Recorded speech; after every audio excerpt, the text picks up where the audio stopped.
सभी साथियों को नमस्ते। आज लर्निंग बाय डूइंग गतिविधि रजिस्टर के अंतर्गत मैं जिस गतिविधि के बारे में आपसे बात करने जा रही हूँ, जो गतिविधि हमने रजिस्टर में लिखना है वो है प्रेशर कुकर की सहायता से आलू पकाना सीखें। तो क्योंकि उसमें आपको जो मॉड्यूल मिला है, मॉड्यूल में आपको दिया गया है कि चावल पकाना सिखाना है बच्चों को, लेकिन हमने आलू पकाना बता करके प्रेशर कुकर का बेसिकली हमें कॉन्सेप्ट समझाना है कि कैसे वर्क करता है। तो हमने इसको प्रेशर कुकर को आलू पकाने में इस्तेमाल किया और इसके बाद में मैंने उसका कॉन्सेप्ट बच्चों को समझाया था। तो उस आलू का काफ़ी चीज़ों को बनाने के लिए बच्चों ने इस्तेमाल किया था। तो चलिए देखते हैं किस तरीके से पूरी गतिविधि कराई गई थी और किस तरीके से इसका डॉक्यूमेंटेशन करना है। आप चाहें तो इसको आलू की जगह चावल भी कर सकते हैं, पर हमने आलू पकाना सिखा करके प्रेशर कुकर के कॉन्सेप्ट को समझाया था। तो ये कक्षा 6, 7, 8 के प्रेशर जो टॉपिक है दाब, उससे जुड़ा हुआ विज्ञान विषय में दिया गया है। आवश्यक सामग्री हमारे पास आलू, पानी आदि है। आवश्यक उपकरण की बात करें तो प्रेशर कुकर, चूल्हा, गैस स्टोव, भगोना इत्यादि हमें लेना है। प्रक्रिया में अगर हम देखें तो सबसे पहले छात्रों को 2 समूह इच्छा अनुसार बनाया, फिर इसके बाद में तत्पश्चात निम्नलिखित निर्देश दिए। प्रथम समूह प्रेशर कुकर की सहायता से आलू को पकाएगा तथा पकने की प्रक्रिया का निरीक्षण कर एक फ्लो चार्ट तैयार करेगा। फिर दूसरा समूह आलू को प्रेशर कुकर की सहायता के बिना ही सीधे गैस पर भगोने में पकाएगा। दोनों समूह समान मात्रा में आलू पकाएगा। फिर इसके बाद में हमारे इस गतिविधि में हमें सहायता देने के लिए मैं और मेरे साथ में ललिता मैडम और रामनयन सर ने इस गतिविधि में सहयोग किया था। और गतिविधि का जो दिवस था, यानी हमने ये गतिविधि 22 मार्च 2025 को कराया था। तो प्रक्रिया का फ्लो चार्ट, प्रथम समूह और द्वितीय समूह। सबसे पहले प्रथम समूह वाले बच्चे 1 किलोग्राम आलू और पानी लेकर प्रेशर कुकर और गैस स्टोव, ये हमें सामग्री लगी थी। फिर हमने 1 किलोग्राम आलू को पानी से धो करके उसमें 2 कटोरी या कप से पानी डालते हैं। फिर इसके बाद में पानी मिले आलू को प्रेशर कुकर में लेकर पकने के लिए स्टोव पर रख देते हैं। गैस स्टोव ऑन करके 2 सीटी आने तक प्रतीक्षा करते हैं। 2 सीटी आने के बाद में गैस स्टोव बंद कर देते हैं और प्रेशर कुकर की सारी भाप निकलने का इंतज़ार करते हैं। ठंडा होने के बाद आलू को चखते हैं।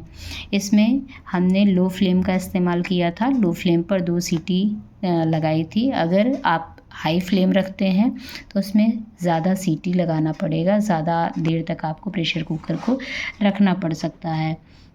द्वितीय समूह ने 1 किलोग्राम आलू लिया था, पानी, भगोना और गैस स्टोव भी इसका इस्तेमाल किया था। 1 किलोग्राम आलू को पानी से धोकर उसमें 2 कटोरी या कप से पानी मिलाते हैं। फिर इसके बाद में हमने 2 कटोरी डाला था, काफ़ी था वो। पानी मिले आलू को भगोने में लेकर पकने के लिए गैस स्टोव ऑन करके रख देते हैं। आलू पकने तक निरीक्षण करते रहते हैं। आलू पकने पर गैस स्टोव बंद करके भगोने को ठंडा होने के लिए रख देते हैं। ठंडा होने के बाद आलू को चखते हैं। दोनों ही प्रक्रियाओं को फ्लो चार्ट के माध्यम से बच्चे करते हैं। और इसके बाद में जो निरीक्षण है, निरीक्षण तालिका बनेगी। निरीक्षण से पहले ही बच्चों को इस बारे में बच्चों के साथ में चर्चा की गई कि किस विधि में समय कम लगा, किस विधि में आपको ज़्यादा कठिनाई महसूस हुई, किस तरीके से दोनों प्रोसेस अलग हैं। तो ये निरीक्षण तालिका में भी मेंशन किया गया। तो चलिए देखते हैं निरीक्षण तालिका किस तरीके से बनाई गई। तो आलू पकने में लगा समय, ये दोनों ही समूह अपनी अपनी तालिका में लिखेंगे।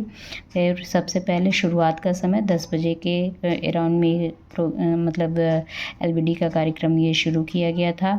आलू पकने का अंत का समय 15 मिनट जब हमने इसमें लगाया, प्रेशर कुकर में लिया है तो ये 15 मिनट का समय लगता है। जबकि आपको द्वितीय समूह जो भगोने में कर रहा था उसे 25 से आधे घंटे का समय लगा, लगभग 25 मिनट से लेकर आधे घंटे तक का समय लगा था।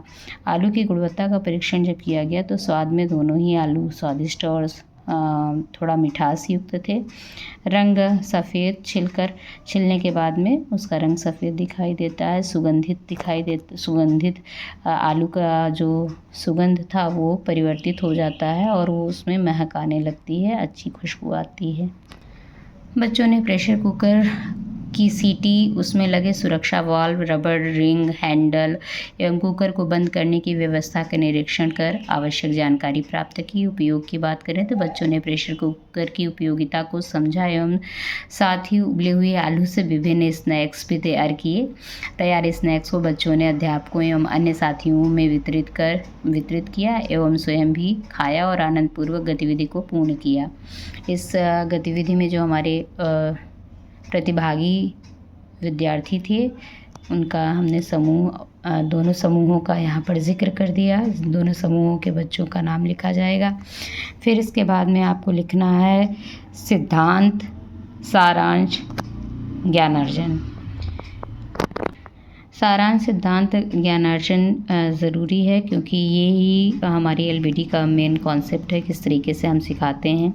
तो पानी के उबलने से भाप बनती है, भाप प्रेशर कुकर के अंदर दाब बढ़ाती है, ये कॉन्सेप्ट। दूसरा है जैसे जैसे कुकर में दाब बढ़ती है पानी का बॉइलिंग पॉइंट यानी क्वथनांक बढ़ता जाता है। तीसरा है पानी का क्वथनांक बढ़ने से हम प्रेशर कुकर के अंदर अधिक तापमान लगभग 121 डिग्री सेंटीग्रेड पर पका सकते हैं। खुले बर्तन में हम केवल 100 डिग्री जो कि पानी का बॉइलिंग पॉइंट होता है उस पर आलू को पका सकते हैं, इसलिए प्रेशर कुकर के अंदर आलू जल्दी पकता है। तो ये पूरी प्रोसेस हो गई। अभी इसका प्रिंट आउट नहीं मिल पाया है हमें, तो इसलिए हमने यहाँ पर अभी प्रिंट आउट चिपकाया नहीं है। जो गतिविधि का एक फ़ोटो हमें लगाना है वो फ़ोटो का कोलाज बन गया है, लेकिन क्योंकि स्कूल बंद हो गए थे तो प्रिंट आउट अभी हमें नहीं मिल पाया है और हमारे पास प्रिंट आउट जैसे ही आएगा तो हम इस पर प्रिंट आउट उसका लगा देंगे गतिविधि का। तो इस तरीके से ये प्रोसेस पूरी हो जाती है और आपका एक गतिविधि यहाँ पर कंप्लीट हो जाती है। इस तरीके से इसका डॉक्यूमेंटेशन करना है। प्रेशर कुकर की सहायता से किस तरीके से हम बच्चों को दाब की संकल्पना समझा सकते हैं।